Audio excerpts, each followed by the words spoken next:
Welcome to Scale with Julia. I'm Julia Pimsleur, business scaling coach and sales trainer. And I have a question for you. Are you sometimes getting the meeting, but you're not getting the deal? We hear that a lot from the women business owners we work with, that they get invited for meetings, whether in person, on Zoom, or on the phone with potential clients and customers, and they're feeling really good going in, but then somehow it doesn't close. And today we're going to address one of the reasons that happens. It's about moving zealously to the close. I'm going to get into that in a minute, but first, the reason we're here is at Million Dollar Women, we are committed to helping 1 million women get to 1 million in revenues. We've already helped over 1.4 million women through our online programs, our books, our podcasts, these kinds of teachings. And if you're interested in our programs, you can check us out at millionwomen.com. This year in 2024, we are all about sales. We noticed very few women have sales training, women small business owners. So we are leaning heavily into that. And by the end of 2024, we will have trained over 200 women in how to sell better and close more deals through our online program called 50K in 21 days, where we teach you how to make another $50,000 in just 3 weeks or your money back. We have a guarantee on it. We have one starting pretty soon, so check it out at millionwomen.com if you want to be part of that. And that's what inspired these teachings here. I want to give you every week one concrete tip you can use and start making more deals right away. And if you want to really get all the tips and all the learnings and all the skills, then check out our sales program. We've kept it super affordable, and that's how we've already graduated over 100 women. So let's get into it. Move zealously to the close. What does that mean? Well, first, let's define a zealot, or what does it mean to be zealous? A zealous person is someone who is very passionate and energetic about the ideas and causes they believe in.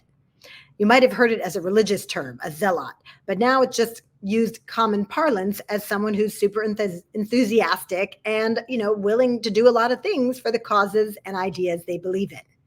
So when you get to the close part of your business, that's when, or part of a sales, call or meeting, that's when you really want to be channeling this moving zealously to the close. What that looks like is being very proactive about getting to the yes. So in other Scale with Julia sessions, just like this, we've addressed how to get to this point. I'm not going to get into that today. We've talked about the 3 ways that all sales conversations are different than regular conversations. That was last week. We've talked about limiting beliefs you might have about sales you have to overcome. We've talked about mindset. We've talked about objections. But this is a really key thing, this moving zealously to the close, that a lot of people get wrong. So I want to make sure you understand what this looks like. Let me give you an example of what it should not look like.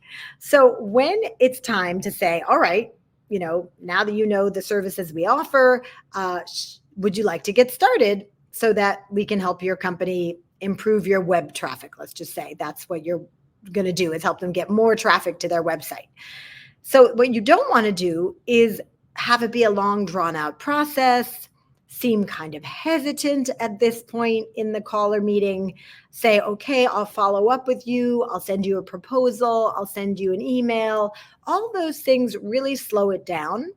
And they don't convey the kind of confidence and zealousness that you need to convey at the end there at the close. Imagine if it was the other way around and you were buying the services from this person. And when you got to the part where you're finally thinking, okay, you know what? Yes, I believe you can help me. I'm going to get out my credit card, or I'm going to go ask my boss for budget so that we can hire you. Imagine if the person is just like, okay, cool. Well, I'll send you a proposal. It doesn't feel like exciting. It doesn't feel like, oh, yes, we're going to do this. And it also doesn't feel like the person has a strong belief that their product or service is a game changer. If you believe your product or service is a game changer, and if you don't, that's a whole other problem we would need to address. But assuming you do think you can really, really help your customers and clients, and those are the people we work with at Million Dollar Women, then you have every reason to be very zealous at this part of the sales process. The only reason people aren't doing it is they usually don't have sales training. This is something you learn in sales training, how to move zealously to the close. Now, they may not call it that. I think I made up that term after taking multiple sales courses and reading all the books I've read and listening to all the audio books and webinars. And I want to bring the best of all that to you in a kind of easy to use, digestible way. But moving zealously to the close is something that if you don't get it right, the whole deal can fall apart right there at the end. Just when you think, okay, they want what I have, they're going to say yes, or even if they have already said yes, if you are not moving zealously to asking them to get out their credit card, telling them what the next steps are going to be, here's what it's going to look like when we work together, it can fall apart right then and there. People get a lot of doubts and fears when they're spending money. And the more you charge for what you do, the more likely it is that someone could have a little sort of freak out. If you watch my prior videos, I talked about the amygdala hijack, which is when your amygdala, this part of your brain that manages fight, flight, or freeze, can sort of sabotage you in moments where you're making a big decision. And this often happens at this phase of the sale, where the person is really committing, really getting out their credit card, really saying, okay, we're going to go with you and not someone else, or I'm going to put my reputation on the line to my boss, to my company to hire you. They can have this little moment of panic. And so all the more reason that if you're moving zealously to the close, it's going to be a good distraction from that. And so some phrases you could use are, great, sounds like we're going to be able to do some terrific work together, Amber, or whatever the person's name is. This is a good time to use the person's name because now you're going to work together, right? So you want to reinforce that kind of relationship that you're building. Sounds great, Bill. Can't wait to get started. So here's what's going to happen next. I'm going to send you a link to make the first payment. I'll just sit here while you receive that in your email. And once that first payment's made, I'll tell you what the next steps are so that by next week, we'll be doing that analysis I talked about of your website. And by the end of 2 weeks, starting to get that new traffic that you told me is so vital to your business. Are you in front of your email? Let me get that over to you. Right? That would be moving zealously to the close. Here's what you're going to do. Then after you do that, here's what I'm going to do to get you rolling, up and running, with my business. And then here's this great result that's going to happen really soon. That's moving zealously to the close. So if you think you're not doing this right now, feel free to ask in the comments, anything I can do to help you with this particular aspect. I know one question I've gotten a lot is, well, I sell B2B, Julia, so it's not about, hey, go get your credit card. It's more about someone having to take what I've told them and bring it to a team or bring it to a boss. So of course, those B2B sales can be a little bit longer, but you can still move zealously. So for instance, if you do have to send a follow-up email or maybe a proposal, to do that the same day or then the next day, to right away be setting up a phone call. Maybe you want to set up the next phone call before you even send them the PDF. Say, great, well, I'll write all that up for you and get it over to you as a PowerPoint or a PDF or whatever it is you do, a link. Why don't we get our next call on the calendar so I can walk you through it and get you set up, right? That would be moving zealously. Or I also have coaching clients, like an accountant, for instance, who felt she was losing a lot of clients between the moment they said yes, maybe on a phone call, maybe they were rushed and then they were, okay, great, yes, let's do this. They said yes. But somehow when she sent them the paperwork, they disappeared or they changed their mind or something went wrong. So we figured out with her that if she had some kind of a deposit they could pay right away when they said yes, she could get started, they could get started, and there was going to be less leakage, right, of customers in between when they said yes and when it was time to get started. So if you haven't taken a look recently at how you're taking payment, this might be a good wake-up call, a reminder that in moving zealously to the close, you want to have a really easy way to get them to just, yes, get started. They're totally committed. Because if you get off that call and they haven't really signed anything, you haven't sent them a link and then let them do the thing and checked in your back end that they did it, you haven't really closed the deal, right? It's a verbal yes, but the verbal yes could turn into a no.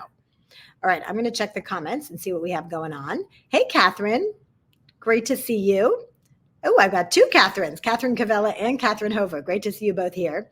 Um, love the leading sales lady. Thanks, Catherine. And yeah, Catherine Cavella, you're a lawyer. I wonder how that goes for you, the closing of the deal. I will share another example. I had a stylist who got on a call with me once, and I really was looking for a stylist. I needed a lot of help at that time with getting my wardrobe into a place where I was happy with it. And we had this whole call, and I was feeling relieved, like, okay, I found my stylist. She's my person. Let's do this. I've been putting it off for a long time. And she told me her rate. I forget what it was now, but let's just say it was $1,500 to like go through my closet with me, go through all my clothes, and then help me figure out what are a few pieces that I needed to add to my wardrobe in order to feel like I had everything I needed for the professional events I had coming up. So we got to the end, and I was really like walking into another room to get my credit card, assuming she was going to say, great, well, get out your credit card and let's get this $1,500 charged so that we can move forward. And instead she said, okay, great. Well, let me send you something in the next few days with a proposal, and then we can move forward. And I had to really hold back to not start coaching her right then and there on the call. Like, no, that's not moving zealously to the close. I could change my mind later. Now, I didn't change my mind. I also knew her personally, so I wasn't going to, back out. But that happens. It really does happen that people get all excited on a phone call. And then if you don't actually close it right then and there and get some kind of commitment, they go back to their 10,000 other problems that they had before they got on the call with you. That precious half an hour or 45 minutes that you're on a call with someone, that's your opportunity to take it from beginning to end and tie it up with a bow, right? Once they say yes. If you don't do all that, when they get off the call, one, all their other problems come back in, and they might decide, oh, this problem maybe is lower priority than I realized. Or they might go to a dinner and meet someone whose sister is a lawyer. And even though they're about to commit to you, the person says, oh, my sister's really amazing. She'll give you a friends and family rate. And all of a sudden that deal that looked like it was so buttoned up falls through. So back to the stylist, we did work together and she was amazing. And then I taught her my sales methods. And now when someone needs a stylist, she gets on the phone, she tells them all about her offerings, and then right there on the call, they're getting their credit card, she's signing them up, and there's no chance of that falling through. Now, one thing I want to point out is that that's better for both of you. It's better for you as a business person to get off these calls knowing you have an actual client, not having to do all that follow-up work and wondering, is it going to go south? Is this going to stick? But it's also better for them, because one thing we talk about a lot in my sales program, 50K in 21 days challenge, is that when people get on a call with you or take a sales meeting with you, they have a problem they're looking to solve, right? We're all problem solvers as entrepreneurs. We know that. If you're not solving a problem, then you're not going to be in business for very long. But the problem that they're looking for help with, they didn't wake up that morning with that problem, because the first thing you do when you have a problem is not call an expert, right? Catherine, who's on this listening, is a lawyer, a very good IP lawyer. But, I know that when I'm trying to figure out something about one of my copyrights or trademarks, I'm Googling, I'm talking to people, I'm rereading contracts I have for prior trademarks and copyrights. The first thing I do is not get on a phone call with an expert who I know is going to, if we work together, it's going to cost money, right? So you want to be careful and not let your customers and clients get off these calls without committing to you, because it's also not good for them. They came on with a problem that they might have had for weeks or months or years or a lifetime in some cases. You have a chance to solve it right then and there. And what I always like to think about is, when this person goes to bed tonight, the person I'm on the call with, the potential client, I want them to feel like a big exhale. Like, okay, I've signed up for one of these programs that $1 Million Women offers. I know I'm going to get help, can check off that problem and move on to the other 100 problems on my list, right? Where's my kid going to go to summer camp? What am I doing with my mom for Mother's Day? We've all got so many things to figure out. But if not knowing how to sell is one of them, and you get on a phone call with a member of our team and you sign up for our sales program, you're going to go to bed that night feeling really good. Like, okay, I'm going to learn how to sell and how to make sure I close more deals. I want to check in the comments for a minute. So Michelle says, hi, Michelle Blakely. I've never considered asking for the transaction on the call as opposed to sending them the link and waiting a few days until they get it. Brilliant idea. What do you do if at that moment the request frightens them? Okay, so first of all, we bring the energy to the call that determines how they feel. So when you say if it frightens them, it would only frighten them if you're frightened. There's a whole, mirroring effect on these sales calls where if you're coming in hesitant, then they're going to be hesitant. Even with my friend the stylist, if I didn't know her personally, the fact that she didn't make me go get my credit card and just sign up actually made me trust her a little bit less, to be honest. Like, well, if you think you're such a great stylist, why aren't you just signing me up? Like, don't you have other people you need to serve? Why do you even have the time to send me all this stuff and have me wait and do it? Right? Because the people who are really like serious, like, I'm great at what I do, I've got a lot of people to serve and help, they don't have time for all that back and forth. Now, again, if it's B2B and there's multiple people who need to give a yes, that's different.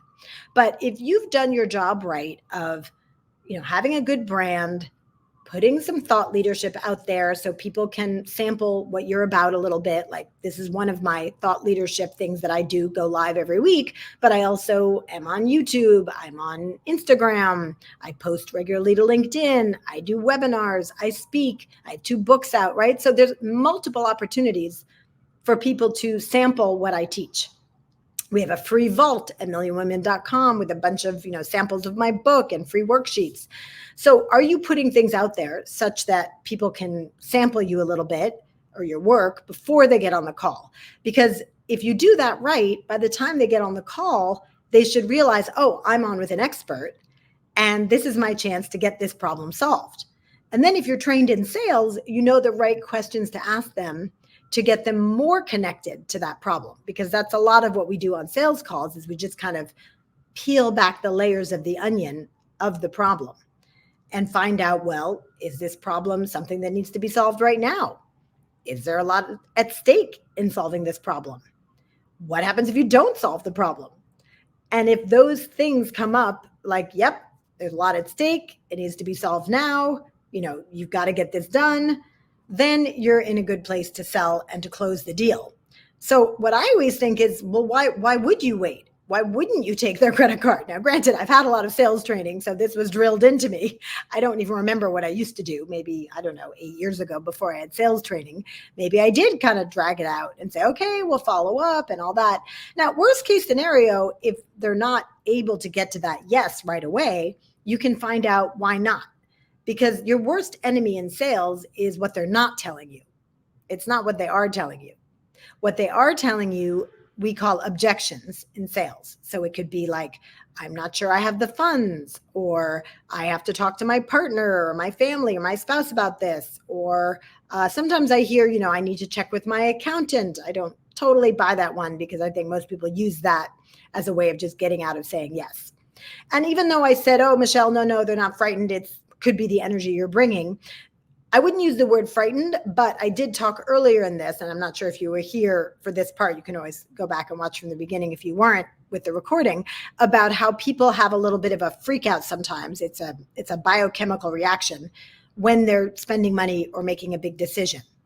The technical term for it is an amygdala hijack, because the amygdala is some neurons at the back of the brain, deep in your brain, that regulate fight, flight, or freeze. And that can just kind of go off when you're making a big decision. But again, these are reasons to get sales training, because it's not that they don't want to work with you.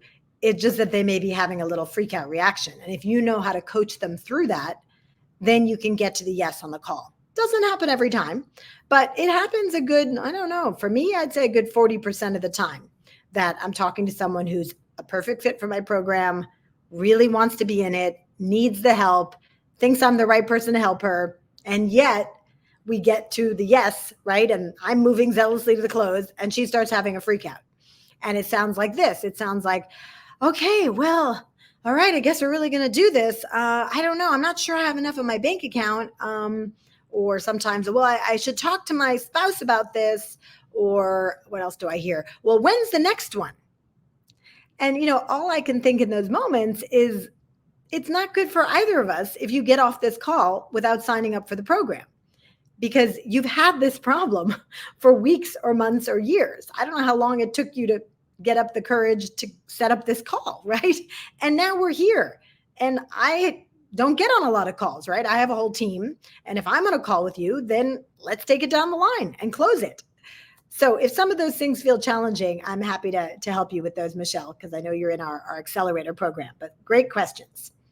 Yes. And you're like, exactly. Yes. I don't know which part you're saying exactly, but but I'm glad you agree.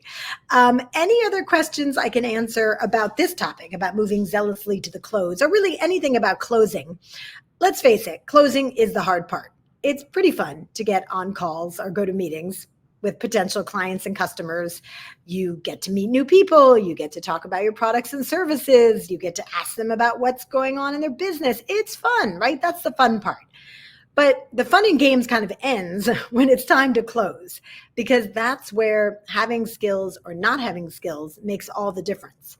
There is a right way to go from, hey, we're just talking about your business, I'm just finding out what's up with you, into the close part. And it takes some practice. It's not super hard, but it's a formula and it takes some practice. And then once you're in that close part, that's where you might get the amygdala hijack. You're going to get objections. You're going to have some tools in your toolkit if you want to close more deals. And look, if you're already closing every single person you talk to, then great, keep doing what you're doing. This is only relevant if you're like, yeah, sometimes I get on calls and they say yes, and sometimes they don't. And I'm not exactly sure why. Or sometimes I feel like it's going really well, and I'm like, oh, this is totally going to be a yes. And then I get to the end and some weird stuff goes down, and then I hang up without the deal and feeling kind of frustrated and not even really sure what happened. That was one of the reasons I went and got sales training, is I felt like it's okay if not everyone wants to work with me. That's fine. I'm not for everyone. Everyone's not for me. But I want to be able to work with all the people I know I can help. And so I started realizing if I wasn't closing them, that was on me, not on them, right? It's my business. So I went and got sales training so that I would have the tools and the practice and the methods to help more women say yes, so that I can help them grow their businesses and learn to sell more. Now it's become kind of meta, because the things I learned selling, I'm now teaching the women I'm selling to, but whatever. It's a method that is very do with, not do to. So it actually works fine to teach everyone my method and then continue selling them more things, because again, it's a do with process. We just get on a call, figure out what they need help with, figure out if I'm the right fit. And if I am, great. And if not, everyone goes their separate ways, but it all feels good. Okay, super. I think all the comments and questions came up. Thank you so much for joining us. And if you're not watching live and you want to put a comment in the chat, feel free to do that. We do answer them after the fact. Come back next week to learn another sales tip. We often get these out of our program, 50K in 21 days. We just ended one. You can find the next one at millionwomen.com. Just click on programs, 50K in 21 days challenge. And it's actually starting May 22nd with a bonus session on May 15th. So you have time to hop on a call, see if it's a fit for you and your business. We keep them very affordable. And this could be the chance to learn skills you'll have for a lifetime, including moving zealously to the close. If you want to set up a call about anything else, I'm at scalewithjulia.co. I do speaking, I do some corporate training, and a little bit of one-on-one coaching. So thanks so much for joining me. I will see you back here next week. And in the meanwhile, close, close, close, and stay brave and go big.